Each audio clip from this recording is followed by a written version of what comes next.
One of the most underrated and original cartoons of the early to mid 1990s was Mighty Max, which aired for 2 seasons in 1993 through 1994. A surprising fact about the cartoon is that the characters of Mighty Max were actually offshoots of the British Polly Pocket toy line, Polly Pocket being aimed at girls while Mighty Max was aimed at boys. It partly had to do with the toy trends in the 1990s that catered to both genders separately instead of unisex, based on toys for both genders.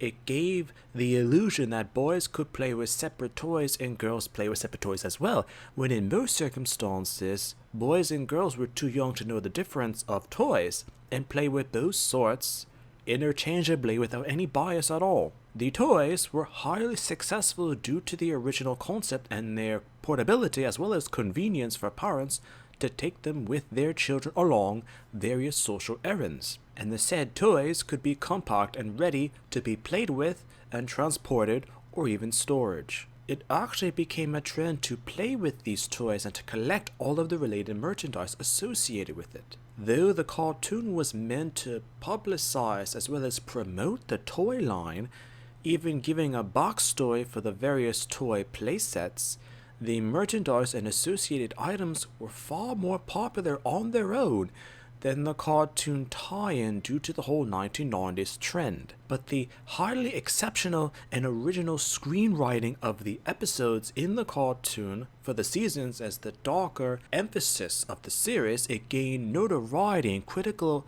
acclaim during its broadcasted airtime. It's now considered one of the darkest and most graphic cartoons aimed at children of the entire decade of the 1990s in the United States. The said show focused on a young boy, Max, that comes into contact with an enchanted cup that allows him to pass through the portals of space and time, being that of a chosen hero. Led by a guardian, Norman, and anthropomorphic fowl, Virgil, the pair had many adventures together against their main foe of Skullmaster. Taking full advantage of the edgy feel of the early 1990s, almost every episode in the entire series had aspects of graphic and extreme violence as within it as mentioned.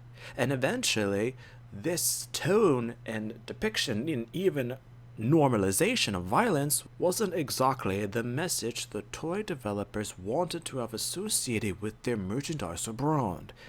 So although the cartoon was highly original in terms of content, the toys that the animated adventures were based off of hardly needed much more promotion, which is why the toy sales outlasted the cartoon production, as mentioned. This is why only 2 seasons of the Mighty Max cartoon were made. The cartoon actually interestingly ended in a time loop paradox, where in the final episode, Virgil and Norman actually died through circumstances mentioned, hinted at, and depicted throughout the entire series. And in the final confrontation, Max and Skullmaster are locked in a battle for their very lives. Max swears to avenge Virgil and Norman's deaths, even if he also has to die in the process. And as a result of the final episode, Max actually uses his cup to travel back in time chronologically to the beginning of the series to relive everything he's ever done, but this time he has all of the knowledge that he acquired throughout the series. So theoretically, the outcome of the final battle done again will be undoubtedly different from his friends dying the first time, as well as everything else occurring the first time being different from the second time. Eventually, the toy line was cancelled as well into the late 1990s, and the entire trend of pocket playsets for children died out. Another surprising fact is in some countries, replicas of Max's cup were sold, though sadly it wasn't official merchandise, to the brand of Bluebird Toys, the company that owned the rights of Mighty Max and Polly Pocket. In 1995, a year after the cartoon was officially cancelled, The Adventures of Mighty Max was released for both the Super Nintendo and Sega Genesis gaming consoles. But there was still interest in the series among those whom were avid watchers at the time. There was never a fully released set of the series on video in the years following the cancellation of the cartoon. and for a good amount of time in the 1990s after the series was cancelled, the only way to watch episodes were to have bought them on video or watch them after having been recorded.